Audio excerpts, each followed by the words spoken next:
Bridget. How are you doing today? I'm well, Tamela. How are you? Very well. It's a pleasure to see you. So for everybody out there that's watching, we are going to go through the statistics with Bridget in Northern Virginia, as well as I'm going to give you the statistics for Florida and tell you how many days the properties have been on the market or are staying on the market. We'll go through what's happening in the market, whether it's cooling down, heating up, is it a seller's market, what's really happening in both areas. And then we'll round this out with a little bit of information for each person in their area. So Bridget, why don't you introduce, where are you located and how can people reach you? Hi, everybody. My name is Bridget Newman. I'm a Northern Virginia Association of Realtors top producing agent. I work for Sampson Properties. I'm a real estate agent first and a mentor and a coach as well. I train other agents to do what we do. I mainly practice in the areas of Fairfax County, Prince William County, and Loudoun County. My office is located in Fairfax County. I have lived in Loudoun County for 20 years. I now live in Prince William and Haymarket. So those are the main areas I serve. I will go outside of that area as well, but I'm very familiar with all those areas. Tamela, how about yourself? So I started my career almost 20 years ago in Palm Beach County. It's hard to believe it's going to be coming up on 20 years. So Palm Beach County for 15 years. I did 2 years in the Orlando area and then came over to St. Lucie County. So I worked primarily in St. Lucie County as well as Martin County and then down into Palm Beach County because I still have a lot of people that I love and adore in that county that are some great clients. And that's one of my, I know it like the back of my hand as well. So I love being in this area. I happen to live on Hutchinson Island on the water, and I absolutely love the beach and the water. If you know anything about me, that's something that you soon realize pretty quickly. Let's see, I have my own company. It's called Connect HomeOwners. I am the broker of that company. And I still love this business after all these years. So, and I did formerly live up there in Loudoun County, where you live, and that's where we met so long ago. That's true. So would you like to start off with what the statistics are? What's happening there in Northern Virginia? I can. So I have an updated look at the Northern Virginia Association of Realtors market statistics showing what was going on in June of last year and what happened in June of this year. We don't have July out yet, so I am going to go based on the June statistics. But what we're seeing is that the average sold price back in June of 2020, and this is all houses, so we're talking about detached townhouses, condominiums, the average sales price is $646,000 in June of 2020. Looking at June of 2021, the average sales price was $741,574, and that is an uptick of $100,000. I don't know if that doesn't tell you it's time to sell. I don't know what to tell you because that's pretty good. The average days on market went from 18 days on the market to 13 year to year, year over year. The median price, which I still think is absolutely crazy, but it is where we live, from June of 2020 was around 600,000, and now it's $660,000. The average sales price to list price ratio back in June of 2020 was 97%. So you were getting 3% lower than your list price. Now in this market, you're getting roughly, so list price 102.2% above list, so 2.2% above your list value. The average, the loans that we're seeing some cash offers, not as many as we were. The most commonly form of financing that we're seeing is conventional. Now, conventional loan doesn't necessarily mean that you're 20% down. A lot of buyers have this misconception that I can't buy a house unless I put 20% down. That's not true. Conventional loans can range anywhere from 3% down to whatever you want to put down. It doesn't matter. So I highly recommend talking to a loan officer and seeing what your percent down you would need, your closing costs, and what your mortgage payment would be. You'd be really surprised. The rates are still really low. You'd be really surprised what you can get for your money. Absolutely. And what I've been reading and what I've been studying, and I just did a report about it, is actually the interest rates may start to tick up. So in your market on $1 million home, if somebody goes from a 3.2% interest rate to a 3.37 or a 3.5 interest rate, that would make a pretty big difference for them to qualify, I would imagine, or even on $600,000, it makes their payment go up quite a bit. Absolutely, that's correct. But I still believe that, 3.5%, 4%, 5% are still good rates, because we talked about this yesterday. Back when I bought my first house, my rate was 8.5%. When my parents bought their first house, it was 13.5%. So the rates are still good. It doesn't matter. 3, 4, 2 and an 8. Somebody closed a loan yesterday for a 15-year conventional mortgage at 2.125%, which is absolutely unheard of. It's free money. So rates are great for buyers. Prices are great for sellers. It's a great market altogether. How about you? Yeah, and that, what you just said actually reminded me back when we bought our first townhome, and that's been, if I can even go back that far, like 23 years ago, I guess, or more. We bought in Reston, and we were excited because I think we were at 8% or 7%, something like that. I think it was 8%. And then we refinanced within, I think, a year or two, and we got down into the like maybe 6%, something like that. And we were ecstatic because we weren't at 13%, which is what everything had been for a long time. So I can completely relate to what you're saying, because that was the first place I bought. And I still remember the address. It was on Middle Creek Lane there in Reston. So kind of makes me happy to share that. Not too All far right, from let's here. see if I can share what's happening in my area. So we'll go to the screen and we'll go into what's happening in Port St. Lucie. So here's the numbers in Port St. Lucie. In 2020, we were at 432 houses. In June of 2021, we're at 482 houses being sold. And I am doing the single family rather than combining the two. So just to give everybody an idea, I can pull the townhomes. I do have a report on that. And I can pull every single city, town that we have in Florida. So if there's any of interest that somebody might want to know about. Closed sales, again, 432 to 482. Median sales price, we went from 249,000 up to 315,000 as our median sales price. The average being a 259,614 to 327,948. Let's see.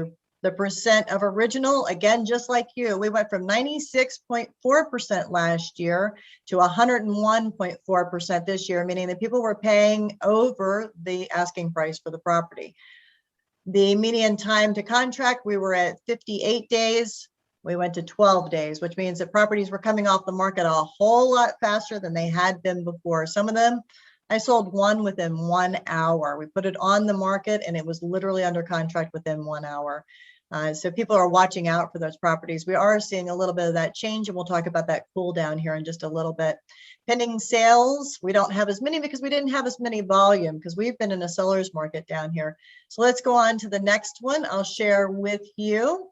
That's for Port St. Lucie. Let's go into our next location, Stuart.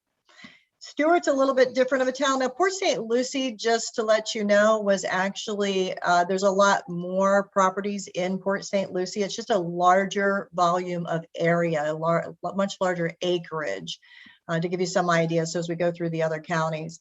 Closed sales, 432 properties, I pulled back up Port St. Lucie. Oh my goodness. Sorry about that, guys. So let me go into Stuart. So in 2020, we had 49 properties. In June of 2021, 59 properties. The median sales price, 400,000. We went up to 475. And then the average sales price, 577. And just like you saw in your market, we're now at 708, 859. What happened last, the percentages, 93.3. We're up to 97.1. And let's see, our month supply, we didn't go over that in the last one, but our month supply, meaning that it was a seller's market, 3.9 last year, 1.3 this year. Let's go back to West Palm Beach, and then I will stop sharing these screens. West Palm Beach, 171 last year in 2020, June. This year, we're up 242. And we did see 50% of these buyers were cash buyers in West Palm Beach, in Palm Beach area. So that's really a large number that we've increased from 171 up to 242. We had an awful lot of sales in West Palm Beach. Median sales went from 349 up to 425, 93.3 to 98.1. There were a lot of houses that were going for over list price down there as well, but not as many as we saw in our first slide. 58 days time to contract versus 34, so a lot faster going to contract. And I can tell you that we put one property down there in contract literally within hours as well in Palm Beach County down in West Palm. and months supply 3.7 down to 1.4. So it kind of gives us a whole overview of what's happening in the market. Hopefully I was able to share a little bit of that with you. So what are you seeing up there? Are buyers still out running around going crazy, or are they slowing down a little bit, Bridget? So I'll tell you what I'm seeing here. Last year, I saw a lot of people that realized due to the COVID-19 that they could now work from home. And so they were selling their houses in this area and moving somewhere where either they wanted to retire, they wanted to be, or they wanted to be at a beach or something. And it's a heck of a lot cheaper than living here. So I saw a lot of that for sellers. I am a little bit blessed in this area to be primarily a listing agent, though I do love to work with buyers, don't get me wrong. So I did have a bunch of listings last year. This year, the buyers that weren't able to get houses last year because they were, lining up at open houses or lining up at front doors in order to even get an appointment to get into houses, are actually able to see homes and write offers and not have to, there's not so many competing offers in some pockets now. In some areas there still are. So I do see a little bit of slowdown in the market. That doesn't mean that it's a slowdown in value. I think the houses are still coming in at appraised value. You're still getting the same value out of a house. We're not going to see this big foreclosure boom and all this bubble and all these things that people are saying. We're not in the same market that we were in 2008, where people were getting lent money that they really should not have been given. As far as loans, the lending stipulations are tighter now. There was a lot of stuff put in place to make sure that people weren't borrowing out of their means. So yeah, I am seeing a bigger opportunity for the buyers. Now, is that because of a market slowdown? Is it because it's summer vacation, the kids are out of school? I don't have a crystal ball. I don't know what's going to happen. But right now, definitely less offers on houses that were happening even a month ago. So I just posted for last month, and I'll be posting after probably about the 12th or the 15th of this month. I posted the video on Tamela Talks Real Estate on YouTube about what's happening in the entire market across the United States, and then did a local market update. There are a bunch of slides on there from people that are way more intelligent than me that support exactly what you said is happening across the United States. So it talks about what the interest rates are doing. We're still looking at an appreciation. The average across the United States, and you can actually watch that video, or I could probably post them in the comments if somebody wants to know, depending on where this video is posted. But I can use the slides to support what's happening. They're still anticipating NAR, Fannie Mae, Freddie Mac. They're still anticipating that the properties are going to continue to go up. They're looking at like 5.6% and then coming down to a normal between 3 and 4%, which is really the normal percent that we should increase. And I've always used this one with people when I work, all the clients that I work with, which is, during that time when we went through the short sales and we went through all of that terrible chaos and the properties were going over 30%, they were increasing. They went like this, like a roller coaster, right? And then they had to come back down like the roller coaster. Well, we want a market that just sort of goes along like this, right? It's a nice peaceful ride. You love Disney, right? Same concept. We go up in that roller coaster, it goes way up, and we got to come right back down to compensate. We don't want the real estate market to do that again. And there's nothing that is saying that's going to do that.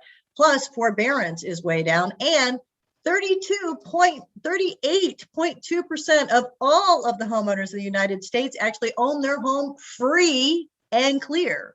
So why would they go into foreclosure? And that brings up another subject. If anybody out there is experiencing anything from their business during COVID, I know you would agree with this. I can't imagine you wouldn't. If they're experiencing something from COVID where their business has put them in a financial situation that might not be great, or something that they term in the positive, and their home has equity in it, there are definitely professionals that we can refer them to. So maybe they pull a little bit of that equity out of the house right now that helps to support their business because of the most recent pandemic. So that's something that we can always guide them on as well, because we're here for that as well. Absolutely. We were just talking about that yesterday too. If anybody wants to refinance their home because of the way these rates are going, rather than sell or do whatever, we're here to help. We want the best for you. We want you to do what is financially sound for you and your friends and families and whatever. So let us know what we can do. We have people that can help. And like you, we're starting to see the properties stay on the market a little bit longer. And we're getting in a situation where buyers who might not have been able to be in the market before because they had maybe an FHA loan, or they had that lower conventional or lower percent down or VA or whatever their financing may have been, they're able to come back into the market. And it really is that market that, as an agent, I will definitely say for myself, and I imagine you agree, that we absolutely love, because we are able to give the buyers the opportunity to actually look at properties and to spend a little bit of time making that decision, rather than 1, 2, 3, you got to decide before the property ever came on the market. So that's a tough one. Yeah. And the sellers as well, we get the opportunity to put the photo out there, and we get the opportunity to get the video taken, to have it checked. And it takes about a week down here anyway. For me, it takes about a week to get that house on the market for them, because by the time we get the professional photography done, we get the video done, we get everything put together, and we get ready to market it out to everyone,